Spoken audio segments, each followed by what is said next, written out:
Okay, I'm back with gameplay and new decks.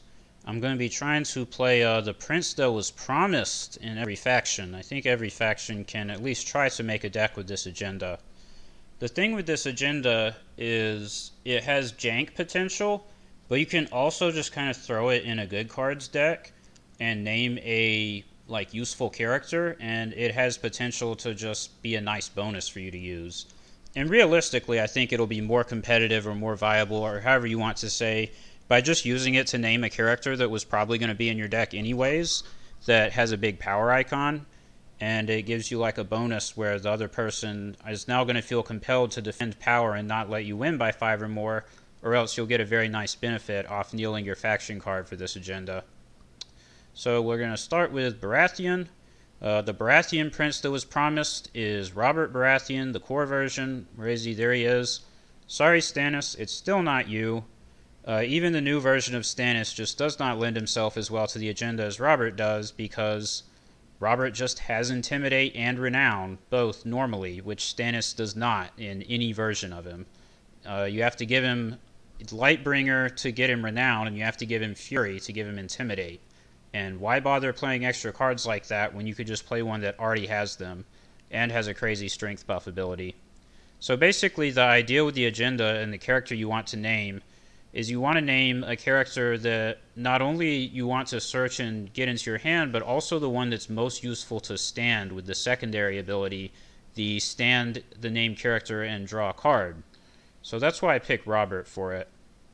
Also, since he's the character that has Renown on his own, he's better with the fact that the character, like other characters besides the one you name, cannot gain power. Unfortunately, there's a few characters that are just too good with their abilities, even though they have Renown, that they're going to end up in these decks anyways. But I would say with Baratheon, it's not as many as perhaps with like Tyrell. For the most part, you try to pick whatever character in your deck is going to have Renown or be gaining the most power. So that's why we picked Robert, and that's that.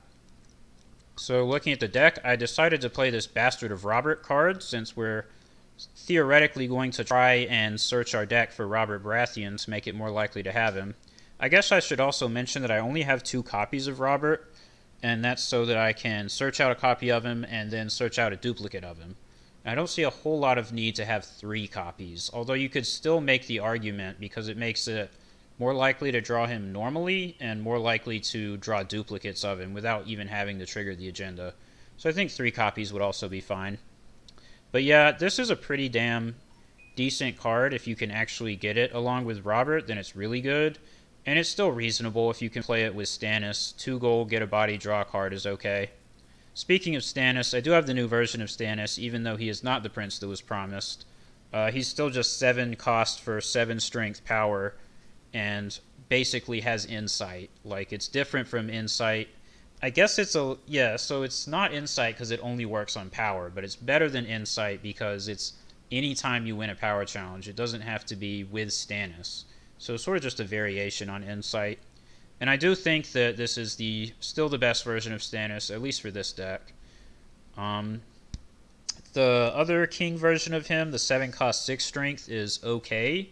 He has an ability that can also sort of help you win a big power challenge, but this one is 1 more strength, so I figure that sort of balances out, and this guy has a more useful ability, I think. I think the dominance version would be a lot better if he could keep loyal characters kneeling, but the fact that he can only target non-loyal kind of limits him. Plus, this is not a dominance deck, there's 0 dominance tech, so having a dominance ability is a bit questionable. I've got Beric. Beric is mostly in the deck because he is R'hllor and survives Valar Morghulis, and theoretically you can keep him safe from Milk with Maester Crescent. In reality, I never freaking draw Maester Crescent, even though I run 3 copies of him, but in theory that makes Beric pretty good. And having him on the board also helps with like military claim a lot. I like him. We've got, and I think we're playing trade routes, so the neutral 7 cost thing, it makes him a lot more playable. He can be hard to pay for even with Great Halls, because you can't like reduce him with your Dragonstone ports or anything, but when you're playing trade routes, that helps a bit. So we've got the 3 Crescents for attachment removal. Pylos is a cost for strength stealth power icon. Core Melisandre, still the best Melisandre, still really good. Red Priest is a really good card. Got some more good cards here. Courtney, Davos, and Emery. Davos is still chosen over the new version because he has a power icon, so stealth power icon to help trigger the agenda. And again, he can survive Valar Morghulis. This Shireen Baratheon, again, power challenge manipulation. Storm's End Maester because it's playable 2-drop, and the Bastard of Nightsong, another good card. I've got a couple of Ser Barristan Selmy. Not entirely sure about him, but he rounds out the fact that you're playing Great Halls. He gives you another efficient card to spend the Great Halls on, and also helps with military claim. And again, he can counter the opponent's Valar because what you can do is you can play Forced March if you think they're going to Valar, and use Forced March to kneel him. Even if they don't have any military icons, I think you can still use Forced March to kneel him. And if they have at least one military icon, then I know that you definitely can. Let me check the wording on this again. I think they might have to have at least one military icon to kneel for the first part of the ability in order for you to use it again. But definitely if they kneel the first one, then you can kneel Ser Barristan with Forced March and then use his ability to save somebody. And he's just like a big power icon, so he's decent, I think. Unfortunate that his renown is disabled, but what can you do? We've got a bunch of attachments. Baratheon has a lot of good attachments right now. Lightbringer, I think, is worth playing one copy when you're theoretically searching your deck for Robert to put it on. Hunting Accident, really good. Milk, really good. Traders, remove the opponent's power icons so you can do your agenda. I think these all make sense. We've got the Scene in Flames, the best Baratheon event, probably from now until the end of time. I think this is a Corsac card. Yeah, it's like the only Baratheon event that I really like putting in a bunch of decks. And the locations, the economy. The economy is a little light, but it should be okay because of the double trade routes. The Spears of the Merlin King, because of Valar Morghulis. I'm playing Valar. I want to run as many cards as possible that help me play Valar and protect my guys. Thoros of Myr is another card that I like to put in Baratheon decks when I'm playing Valar Morghulis, but he does not work in this deck because his renown is disabled. So you won't be able to use his save ability, so there's no point using him for that. And the Red Keep, because the Red Keep's a good card. So yeah, I'm trying Siege Preparations, something that I'm trying out in Trade Routes decks, because the idea is you play Trade Routes, you dump literally everything. Next turn you play Siege Preparations, and hopefully you can end your turn on the Siege Preparations turn with either 0 or 1 card in hand, and then draw 5 or 6. That's pretty good if you can pull it off. I think the jury's still out on how consistent it is, but I think it's okay if you can do it. Then you can just Trade Routes again. King in the North, again, Forced March, because it also gives you high initiative and can help you trigger the agenda, because kneeling their military icons often also kneels their power icons. So yeah, that's where we're at. Let's see if I can win a game with this Robert Baratheon deck. Poor Stannis, man. He's still not the prince that was promised. Oh, this is going to be the choke deck, huh? Night's Watch, Banner of the Kraken. I've been seeing quite a few people playing this. It can definitely be frustrating. I don't think it's that good or consistent. I made a version of it and played a few games with it. And, like, you can derp out a few wins with it, but it doesn't feel super solid or consistent. And even when you win with it, it's just, like, boring and kind of miserable to play. But people seem to enjoy it. I guess it's the new thing for people who enjoy... How to describe it? People describe it as control, but this type of deck, I would really describe it as... I guess choke is literally the word to describe it, since, yeah, they're playing White Tree and Botley Crew. Hopefully we can get some extra locations and go for trade routes, but these decks are pretty likely to play Political Disaster, which is definitely unfortunate. Definitely don't like that.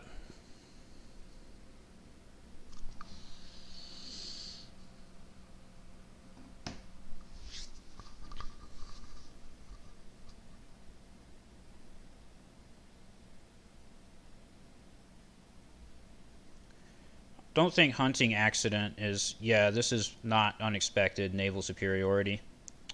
Don't think Hunting Accident is super good in the matchup, so it's unfortunate that I drew both of those right away. So I don't want to get a King's Gate because he'll just steal the gold or return it to the treasury with Botley crew. I guess it's Great Hall.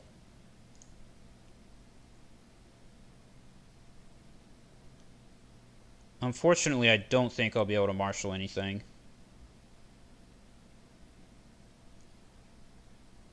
Oh wow, that's such a lucky draw. 2 Dragonstone Faithful.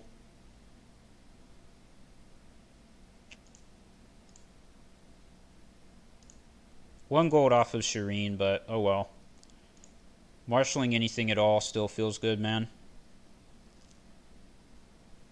And ideally, he will not play any more military icons, and then I won't have to fulfill military claim either, in which case the turn 1 naval superiority isn't even really that bad. Since he's also only on 2 gold. Like, if he doesn't marshal anything, then it didn't really accomplish much for him.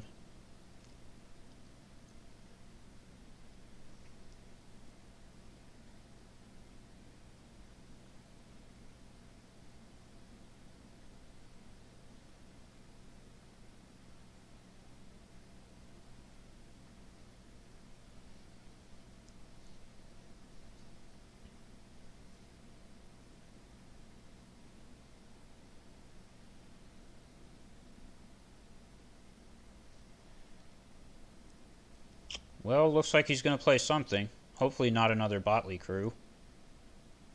Oh, that's annoying. That sucks because it makes my trade routes worse.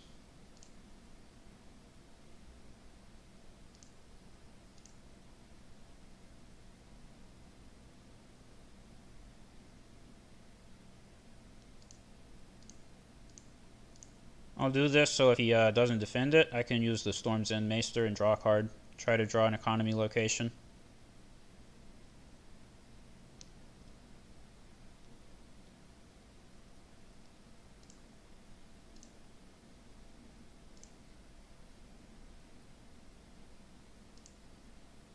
Darn.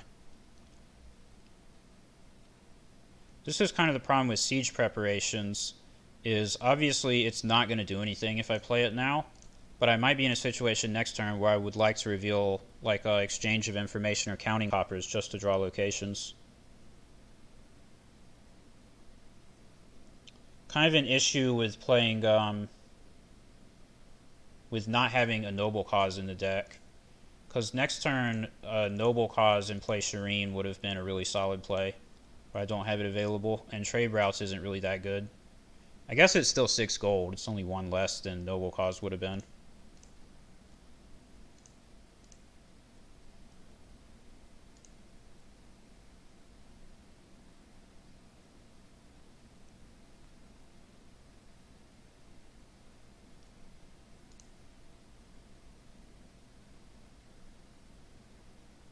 Oh, mutiny. That's unfortunate.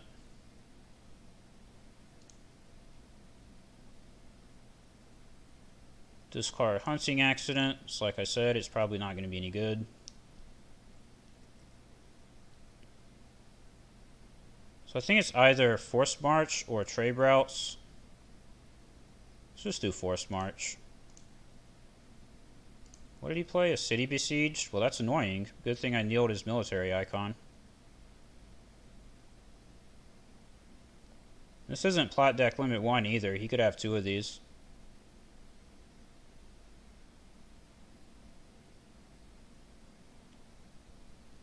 And you can see why I hope that Choke would not come back to the game and why it was such a dumb, boring archetype in first edition. There's really not much decision point or interaction. It's only a question of whether you drew a combination of cards that's sufficient to still have any gold left after, you know, they do their best to take all your gold away. And if you can still marshal cards, then you're okay. And if you can't, then you just lose. Kind of the same problem I have with Burn. It's like if they just draw more Burn cards than you drew characters that you can play, then there's nothing you can do, and the game's just sort of over. I do like that he's playing more locations. Another Botley crew, man. Look at that. I think I'm going to have 1 gold. It's not good. So I have a choice here between Davos or the Red Keep. The Red Keep makes my trade routes bigger, and I can probably draw 2 cards off of it. What does Davos get me? Not very much, because I still lose military. So I'll just go for the Red Keep. I guess I could also play Shireen Bodyguard, but she's also not really accomplishing much if I don't have like the Red Keep in play or something. So we'll do this. Where is it? I can also just do Valar Morghulis to get rid of these Botley crews. There's nothing on my side of the board that I really care about losing. So we might do that. I give it a maybe.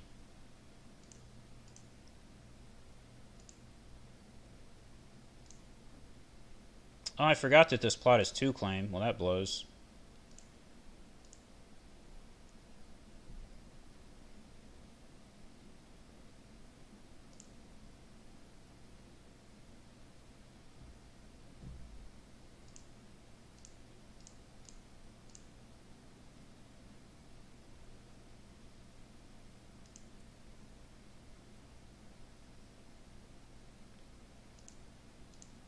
Yeah, I think I'll trade routes because I can get Shireen out there with a bodyguard and get Davos out.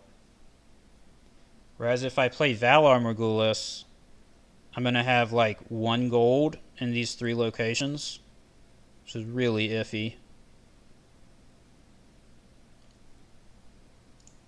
Let's see. Yes, more locations.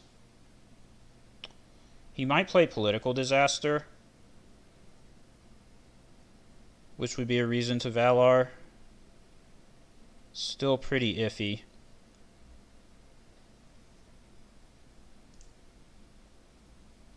Yeah, I don't know, man. Alright, let's discard these. I guess Pylos is the other discard.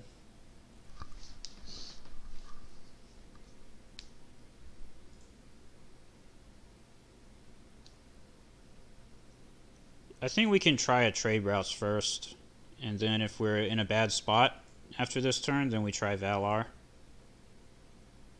Another city besieged. I kind of figured he would do that. So this was probably the right choice.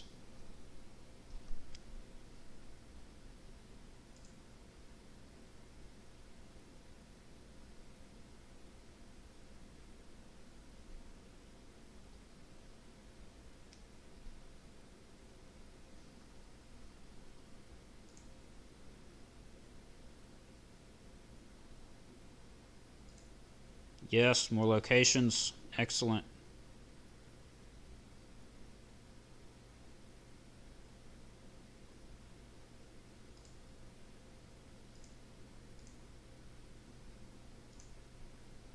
Damn. 1 gold off of getting a bodyguard on the Shireen. That hurts.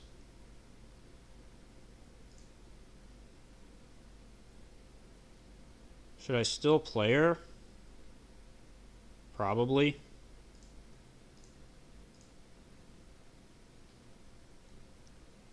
As long as we can keep drawing with the Red Keep, then I think we're still in the game. I do have siege preparations available, which I should be able to clear these cards out of my hand for the most part next turn.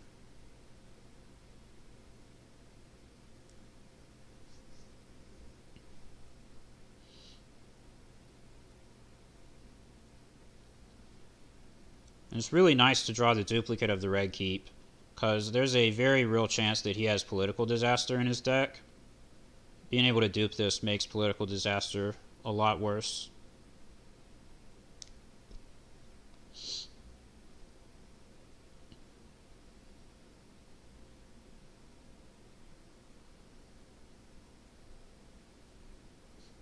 And he put me first so that Lordsport Shipwright can't kneel the Red Keep. Good job. Alright. I think I'm just going to focus on winning power challenges this turn. I'm not sure that I should even use Davos to do a military. I might want Davos to go power, then like Storms in Maester deals, and Shireen defends power. I don't think military is going to bother him much because he has these two claim-soaked dudes, and I think I'll probably use Morghulis before I burn through both of them. So let's do this. This also triggers my agenda. The Red Keep gets me to 5 strength on power.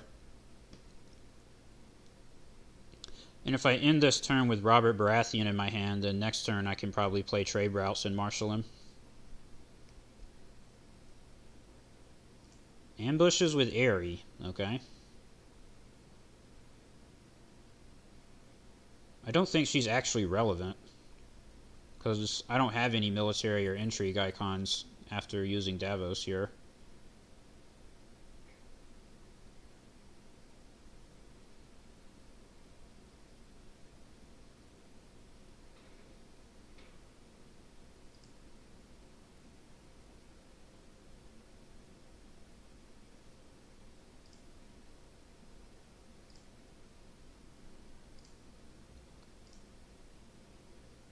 If I can play Robert and then play the king in the north, then I definitely think I can be in decent shape.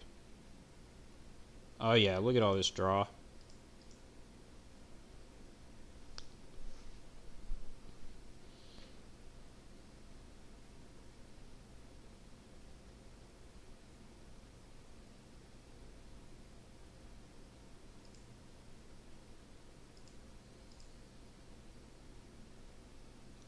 Not sure why he declared both attackers there, but I guess it doesn't really matter. I wonder if he's going to play March to the Wall on Shireen.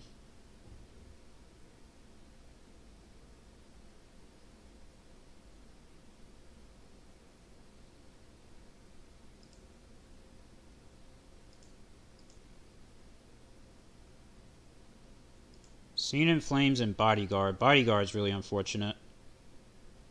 I really wanted to be able to put that on Robert. But we still have 2 more cards to draw.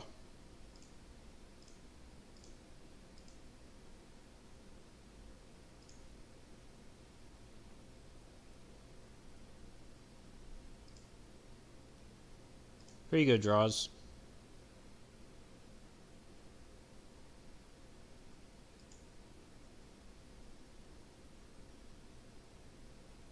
I think if he has Political Disaster, he's going to play it now.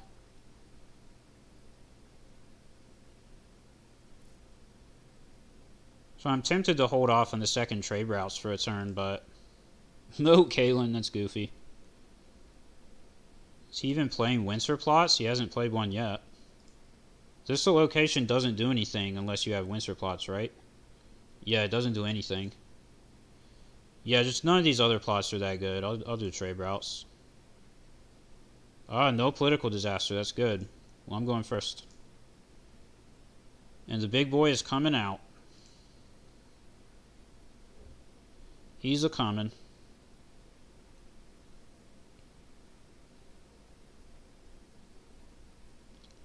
Now let's cross our fingers that he doesn't have Craven.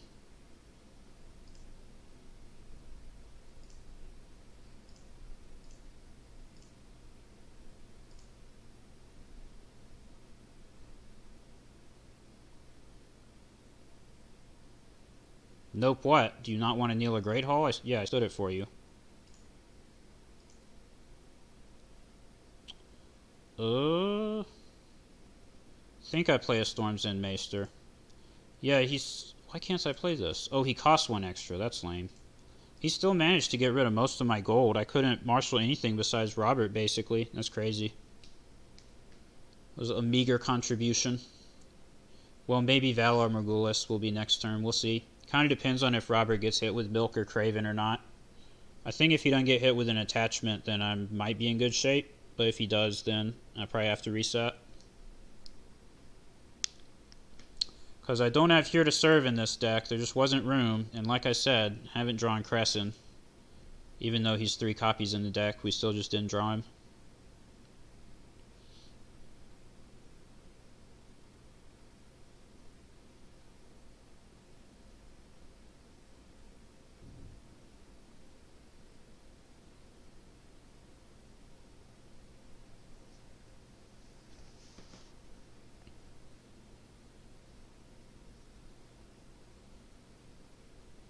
Muir, huh?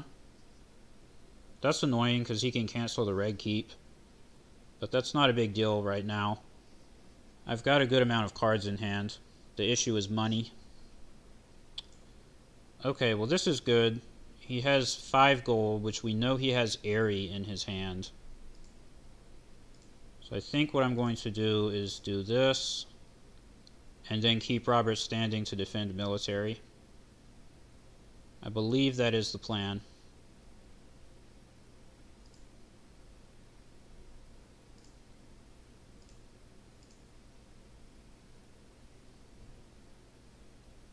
Don't think kneeling these Botley crews accomplishes anything, so let's just kneel Maester Morimir. Yeah, Robert is strong enough to defend military even from both of them and Airy. And then Shireen protects the power challenge.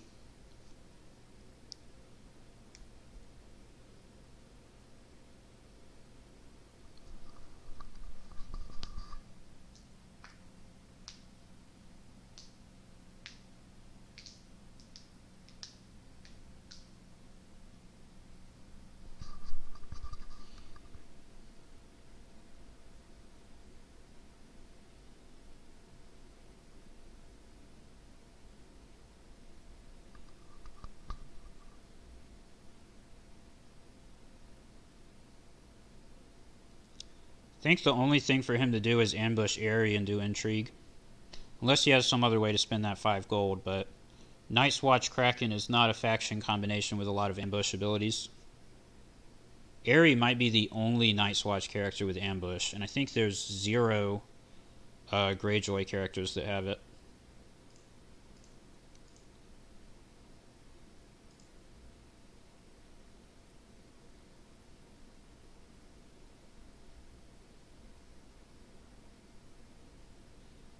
There she is.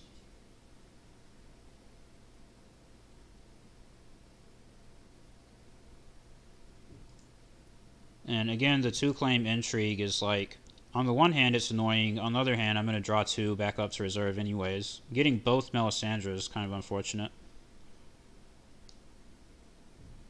Probably would have liked to have at least 1 copy of her.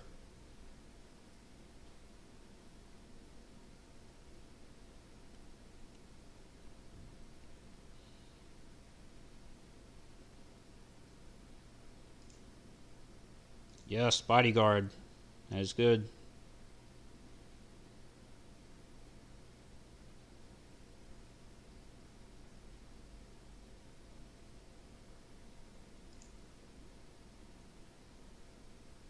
Alright, so now we can go King in the North, and all this obnoxious garbage is turned off for a turn. I wonder if he'll play Valar Morghulis just to kill Robert. That'd be funny. I don't think he will do it. And it's possible that he doesn't even play Valar Morghulis, but I guess we're going to find out. Alanis Greyjoy. Another... You have to be first player for this ability to activate. I guess these are high initiative. Yeah. Yeah, this is definitely a matchup that's showing the weakness of siege preparations. Not able to make very good use of siege preparations in this match. The Withering Cold. It's a bit weird. Not sure what the idea is here.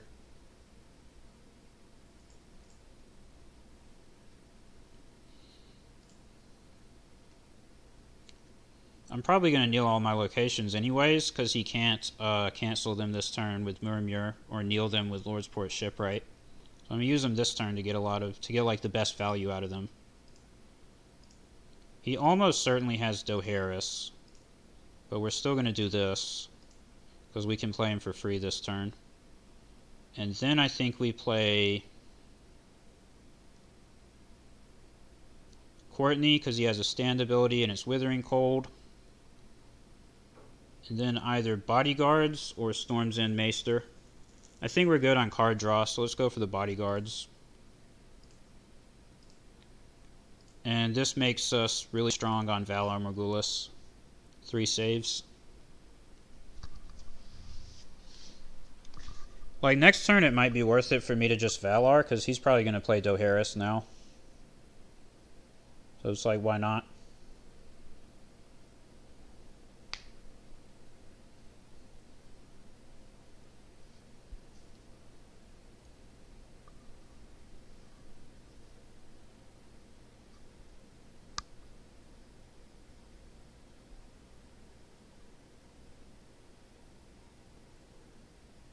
And I can basically dodge the Withering Cold completely by just doing a power with Robert and Courtney and then passing. Again, doing a military, not particularly relevant.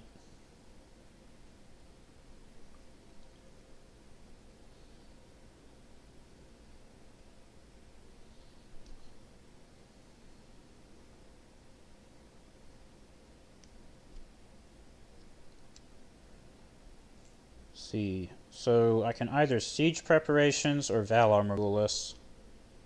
If I play siege preparations, all my locations are still kneeling.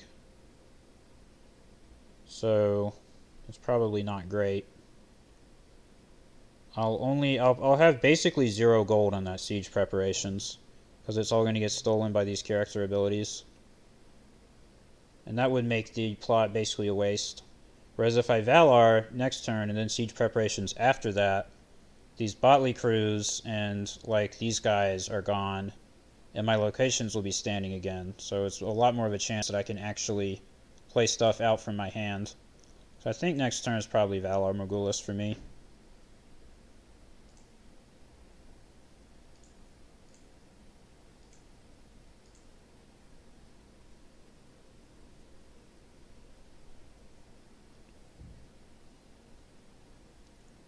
He kept 4 gold, which is the amount for Aerie, but if he actually ambushes with Aerie, then he played himself, because he can't return Aerie to his hand on King in the North turn.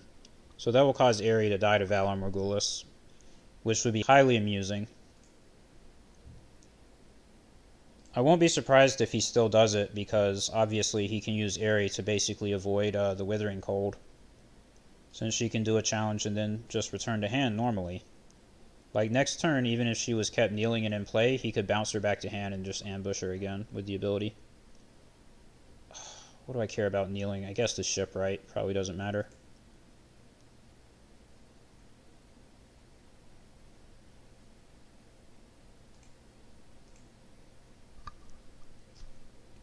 And I think I'll avoid triggering the Red Keep. It'll put me 1 over reserve, and there's like, I probably won't be able to play anything next round anyways, so there's not much use to drawing the cards from it. Keep it standing so I can potentially draw with it next turn.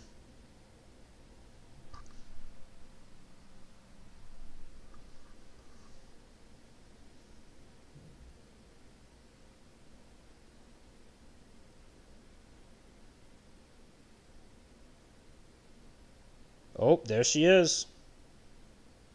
She's stuck now. She's going to die. Give Allard.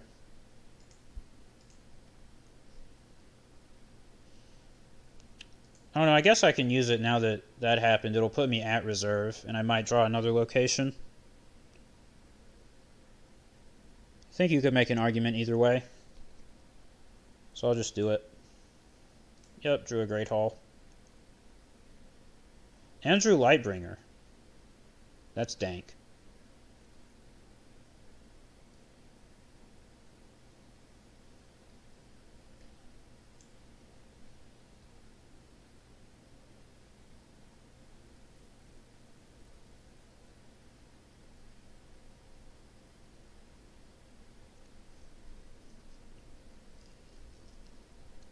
And I've set up my board in such a way here that even if he knows I'm going to do Valar Morghulis, it's pretty impossible for him to really punish me for it. The worst that he could do is march to the wall, and I'll march Shireen and still have Robert and Stannis in play, so that would actually be totally fine. So Harris, I keep Robert and Shireen. So none of his options are really that good. Could do Return to the Fields. I guess that would be a thing. But he's playing Famine, 2 City Besiege, and the Withering Cold. And Naval Superiority. So what are the odds that he just randomly plays Return to the Fields? That would be a little bit weird. Yep, I figured that was coming. And so you can see this is why I put as much tech in my deck as possible to set up the Valar Morghulis. If you're going to have it in your plot deck, you want to have the highest chance that you're able to save things on your side. If Valar Morghulis also full clears your own board, it's usually not that good. Unless you're like a Martell Cancer deck or something. Alright, well I'm happy to go first with my Robert Baratheon. Not sure why he would put me first in that situation, but I'll take it.